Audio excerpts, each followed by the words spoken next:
శ్రీ శివమహాపురాణము రుద్ర సంహిత యుద్ధఖండ అధ అష్టపంచాశత్తమోధ్యాయ దుందుభి నిర్హ్రాదుని సంహారము.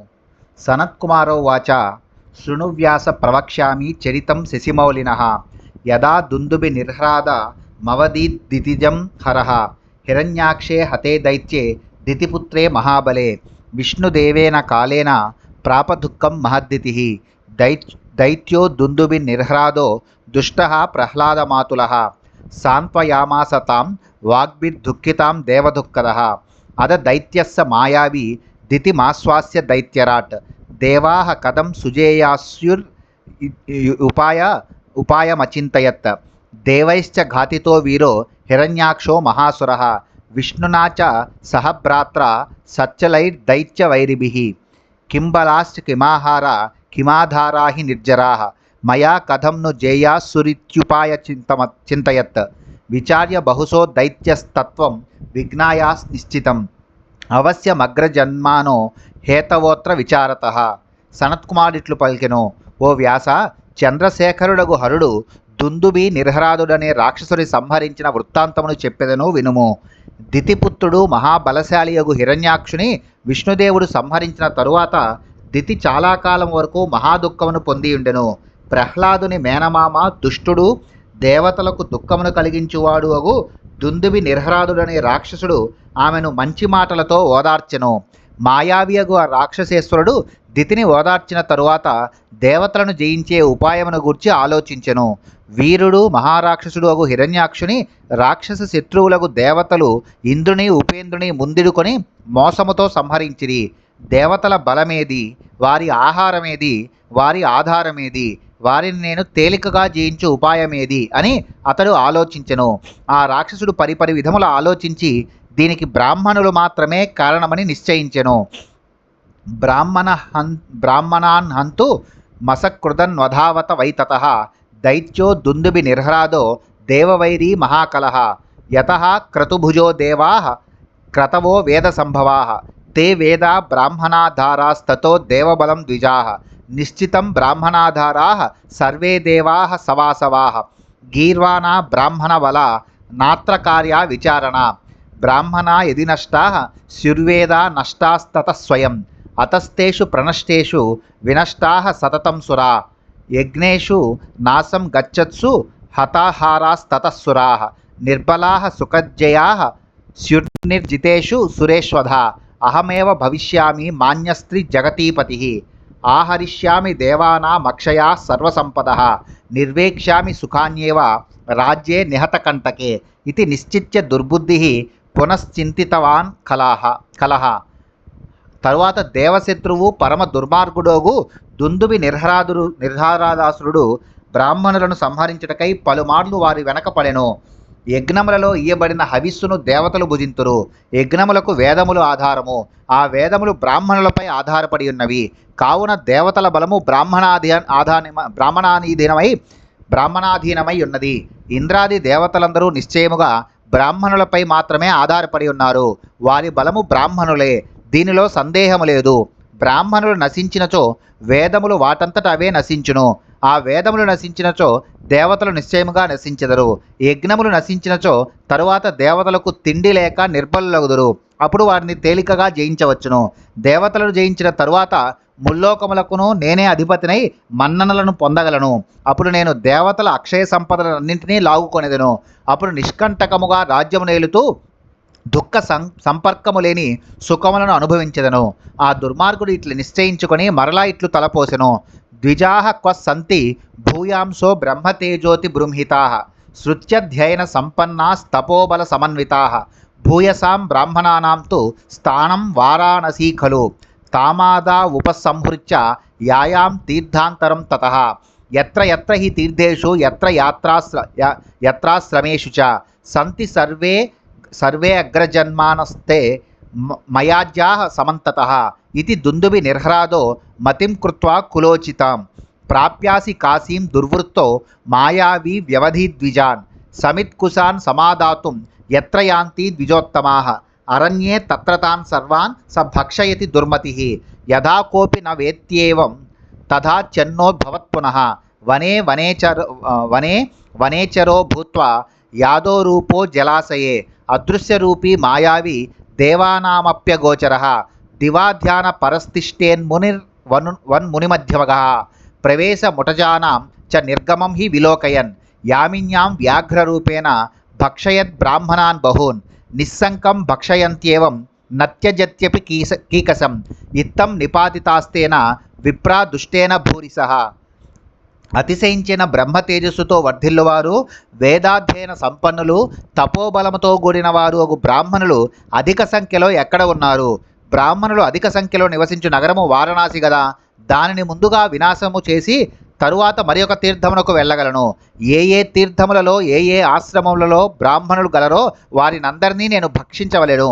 ఈ విధముగా దుష్టాచారుడు మాయావియగు దుందుభి నిర్హరాదుడు తన వంశమునకు తగిన నిశ్చయమును చేసుకుని కాశీనగరమును చేరుకొని బ్రాహ్మణులను సంహరించెను. బ్రాహ్మణులు ఏ కాలములలో సమిధలను దర్భలను తెచ్చుకున్నటకై అరణ్యమునకు వెళ్ళెదరో ఆ సమయంలో ఆ దుర్మార్గుడు వారినందరినీ భక్షించెడివాడు. తరువాత అతడు ఇతరులకు కంటబడకుండా దాగి ఉండేడివాడు. అడవిలో వనచరుని రూపములో మరియు జలములలో జలజంతువు రూపములో నుండెడివాడు. ఆ మాయావి యొక్క మాయారూపము దేవతలకైనను గుర్తుపట్ట శక్యము కాదు. అతడు పగటి సమయములో మునివేషములో మునుల మధ్యలో ధ్యానమగ్నుడై ఉండేడివాడు. బ్రాహ్మణులు కుటీరములలోనికి వచ్చుటను పోవుటను గమనించి రాత్రియందు అతడు పెద్ద పులి రూపంలో అనేక మంది బ్రాహ్మణులను భక్షించెను. అతడి తీరున ఏ విధముగా శంక లేకుండగా ఎముకలను విడువకుండా భక్షించిడివాడు. ఈ విధముగా ఆ దుష్టుడు పెద్ద సంఖ్యలో బ్రాహ్మణులను సంహరించెను. సనత్కుమారో వాచ ఏకదా శివరాత్రౌ భక్తస్త్వేకో నిజోటజే స పర్యాం దేవదేవస్య కృత్వా ధ్యానస్థితో భవత్ సచ దుందుభి నిర్హ్రాదో దైత్యేంద్రో బలదర్పితః వ్యాఘ్రరూపం సమాస్తాయ తమాదాతుం మతిం దధే తం భక్తం ధ్యానమాపన్నం దృఢచిత్తం శివేక్షణే కృతాస్త్రమం త్ర విన్యాసం క్రాంతు మసకన్నసః అద సర్వగతశంభుర్జ్ఞాత్వా తస్సాశయం హరః దైత్యస్య దుష్టరూపస్య వధాయ విదధేదియం యావదాదిత్సతి వ్యాఘ్రస్థానదావిరభూద్ధరః జగద్రక్షామణిస్త్రక్ష్యో భక్తరక్షణ దక్షదీ రుద్రమాయాంతమాలోక్య తద్భక్తార్చితలింగతః దైత్యస్తేనైవ రూపేణ వవృధే భూధరోపమః సావగ్నమద సర్వగ్నం యావత్ పశ్యతి దానవః తావదాయాతమాదాయ కక్షాయంత్రేణ్యపీడయత్ పంచాస్యస్త్వధ పంచాస్యం ముష్ట్యా మూర్ధన్యతాడయత్ భక్తవత్సల నామాసౌ వజ్రాదపి కఠోరయా సతేన ముష్టిఘాతేన కక్షా నిష్పేషణేన చ అత్యార్థమారాటద్వ్యాఘ్రో రోదసీం పురయాన్మృతః తేన నాదేన మహత సంప్రవేపిత మానసాః తపోధనాః సమాజగ్ముర్నిసి శబ్దానుసారతః అత్రేశ్వరం సమాలోక్య కక్షీకృత మృగేశ్వరం తుష్టువుః ప్రణతాః సర్వే సర్వం జయ జయాక్షరైః. ఒక శివరాత్రి నాడు ఒక భక్తుడు తన కుటీరములో దేవదేవుడకు శివుని అర్చించి ధ్యానమునందు మగ్నుడయ్యను. బలముచే గర్వించి ఉన్న దుందుభి నిర్హ్రాదుడనే ఆ రాక్షస వీరుడు వ్యాఘ్ర రూపమును దాల్చి వానిని భక్షించుటకు నిశ్చయించుకొనెను. అస్త్రమంత్రమును న్యాసము చేసి ఏకాగ్ర చిత్తముతో శివుని ధ్యానించుచున్న ఆ భక్తునిపై దాడి చేయుటకు వానికి సామర్థ్యము లేకపోయెను. అప్పుడు సర్వవ్యాపకుడు పాపహారియగు శంభుడు వాని అభిప్రాయము నెరింగి క్రూర మృగరూపములోనున్న ఆ రాక్షసుని వధించవలనని నిర్ణయించెను. జగత్తును రక్షించే చింతామణి ముక్కంటి భక్తుని రక్షించే సామర్థ్యముతో నిండిన బుద్ధిగలవాడు హరుడు ఆ భక్తుని రాక్షసుడు లాగబోచుండగా ప్రత్యక్షమయ్యను. ఆ భక్తుడు అర్చించిన లింగము నుండి రుద్రుడు ఆవిర్భవించుటనుగాంచి ఆ రాక్షసుడు అదే రూపంలో పర్వతాకారముగా పెరిగెను. ఆ రాక్షసుడు సర్వజ్ఞుడగు శివుని తిరస్కార దృష్టితో చూచుచుండగానే వానిని ఆయన పట్టుకొని తన భుజస్కందములో నొక్కిపెట్టెను. భక్తవత్సలుడను పేరుగాంచిన ఆ 5 మోముల దైవము వజ్రము కంటే అధిక కఠోరమగు పిడికిలితో ఆ పులిని తలపై కొట్టెను. ఆ విధముగా బాహువుతో నొక్కిపెట్టి పిడికిలితో కొట్టగానే ఆ పెద్ద పులి భయంకరమగు ఆర్తనాదముతో దిక్కలను పూరించుచూ మరణించెను. ఆ నాదము విని భయముతో కపించిన మనస్సులు గల తపస్యాలురగు ఋషులు ఆ చీకటిలో శబ్దమును అనుసరించి అతడుకు విచ్చేసిరి. అతడ వారు అందరూ తన భుజబంధములో పెద్ద పులిని నొక్కిపెట్టి ఉన్న జగత్ సంహారకుడగు ఈశ్వరుని గాంచి ప్రణమిల్లి జయ జయధ్వానములతో స్తుతించిరి. బ్రాహ్మణా ఊచుః పరిత్రాతాః ప్రత్యూహాత్ దారుణాదితః అనుగ్రహం కురుష్వేస తిష్టాత్రైవ జగద్గురో అనేనైవ స్వరూపేణ వ్యాఘ్రేస ఇతి నామతః కురు రక్షా మహాదేవ జ్యేష్ఠస్థానస్య సర్వదా అన్యేభ్యో హ్యుపసర్గేభ్యో రక్షనస్తీర్థవాసినః దుష్టానపాస్య గౌరీస భక్తేభ్యో దేహి చాభయం. బ్రాహ్మణులిట్లు పలికిరి, ఈ భయంకరముగు విఘ్నము నుండి మేము రక్షింపబడితిమి. ఓ ఈశా జగద్గురు, నీవు అనుగ్రహము గలవాడవై ఇచటనే నిలిచియుండుము. ఓ మహాదేవ, నీవు ఇదే రూపములో ఇచట వ్యాఘ్రేశ్వరుడు అను పేర నిత్యము ఉండి ఈ స్థానమును పవిత్రము చేయము. ఓ గౌరీపతి, నీవు నీ భక్తులకు అభయమునిచ్చి దుష్టులను శిక్షించి పుణ్యక్షేత్ర వాసులకు మమ్ములను ఇతర విఘ్నముల నుండి కూడా రక్షించుము. సనత్కుమారౌ వాచ ఇత్యాకన్య వచస్తేషాం భక్తానాం చంద్రశేఖరః తథేత్యుక్త్వా పునఃప్రాహ స భక్తాన్ భక్తవత్సలః. సనత్కుమారుడిట్లు పలికెను, భక్తవత్సలుడు ఆ చంద్రశేఖరుడు ఆ భక్తుల ఈ మాటలను విని అటులనే అని పలికి వారితో మరలా నిట్లనెను. మహేశ్వరౌ వాచ యోమామనేన రూపేణ ద్రక్ష్యతి శ్రద్ధయాత్రవై తస్యోపసర్గ సంధానం పాతయిష్యామ్య సంశయం మచ్చరిత్రమిదం శ్రుత్వా స్మృత్వా లింగమిదం హృది సంగ్రామే ప్రవిశన్మర్త్యో జయమాప్నోత్య సంశయం ఏతస్మిన్నంతరే దేవాః సమాజిగ్ముః సహవాసవాః జయేతి శబ్దం కుర్వంతో మహోత్సవ పురస్సరం ప్రణమ్య శంకరం ప్రేమ్ణ సర్వే సాంజలయస్సురాః నతస్కందాః సువాగ్భిస్తే తుష్టువుర్భక్తవత్సలం. మహేశ్వరుడు ఇట్లు పలికెను, ఎవడైతే నన్ను ఈ రూపములో ఇతర శ్రద్ధతో దర్శించునో వానికి ఉపద్రవములతో గల సంసర్గమును నేను నిశ్చయముగా తొలగించగలను. నా ఈ చరితమును విని ఈ లింగమును హృదయములో స్మరించి యుద్ధములో ప్రవేశించు వ్యక్తికి నిస్సంశయముగా విజయమును పొందును. ఇంతలో ఇంద్రాది దేవతలు పెద్ద ఉత్సాహముతో జయశబ్దమును చేయుచూ వచ్చిరి.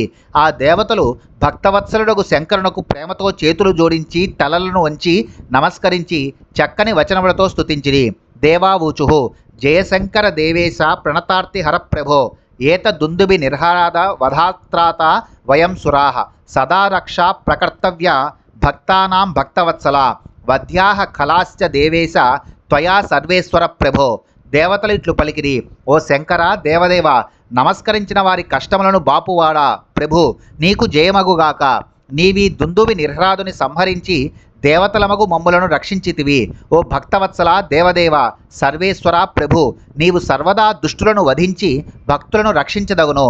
సనత్కుమారౌ వాచ ఇత్యాకన్య వచస్తేషాం సురాణాం పరమేశ్వరః తథేత్యుక్త్వా ప్రసన్నాత్మా తస్మిల్లింగే లయం యయౌ స విస్మయాస్తతో దేవాః స్వం స్వం ధామ యయుర్ముదా తేపి విప్రా మహాహర్షాత్ పునర్యాతా యథాగతం ఇదం చరిత్రం పరమం వ్యాఘ్రేశ్వర సముద్భవం శృణుయాచ్ఛ్రావయేద్వాపి పఠేద్వా పాఠయేత్తథా సర్వాన్ కామాన వాప్నోతి నరః స్వమనసేప్సితాన్ పరత్ర లభతే మోక్షం సర్వదుఃఖ వివర్జితః ఇదమాఖ్యానమతులం శివలీలామృతాక్షరం స్వర్గ్యం యశస్య మాయుష్యం పుత్రపౌత్ర ప్రవర్ధనం వరం భక్తిప్రదం ధన్యం శివప్రీతికరం శివం పరమజ్ఞానదం రమ్యం వికారహరణం పరం. సనత్కుమారుడిట్లు పలికెను, పరమేశ్వరుడు ఆ దేవతల ఈ మాటలను విని ప్రసన్నమగు మనస్సు గలవాడై అటులనే అని పలికి ఆ లింగమునందు విలీనమాయను. అప్పుడు దేవతలు ఆశ్చర్యమును పొంది ఆనందముతో తమ తమ ధామములకు వెళ్ళిరి. ఆ బ్రాహ్మణులు కూడా మహానందముతో వచ్చిన దారిని మరలి వెళ్ళిరి. వ్యాఘ్రేశ్వరుని ఉద్భవమును వర్ణించే ఈ శ్రేష్టమగు వృత్తాంతమును ఎవరైతే వినదరో, వినిపించెదరో, పఠించెదరో లేక పఠింపజేయుదరో అట్టివారు మనస్సులో తలచిన కోరికలన్నీ ఈడేరుటయేగాక వారు దేహత్యాగానంతరము సర్వదుఃఖ వినిర్ముక్తమైన మోక్షమును పొందెదరు.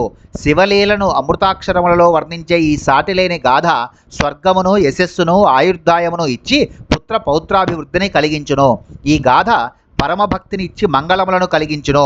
ధన్యము, శివునికి ప్రీతిని కలిగించున్నది, పరమజ్ఞానము ఇచ్చున్నది, సుందరమైనది అగు ఈ శ్రేష్టగాథ వికారములను పోగొట్టును.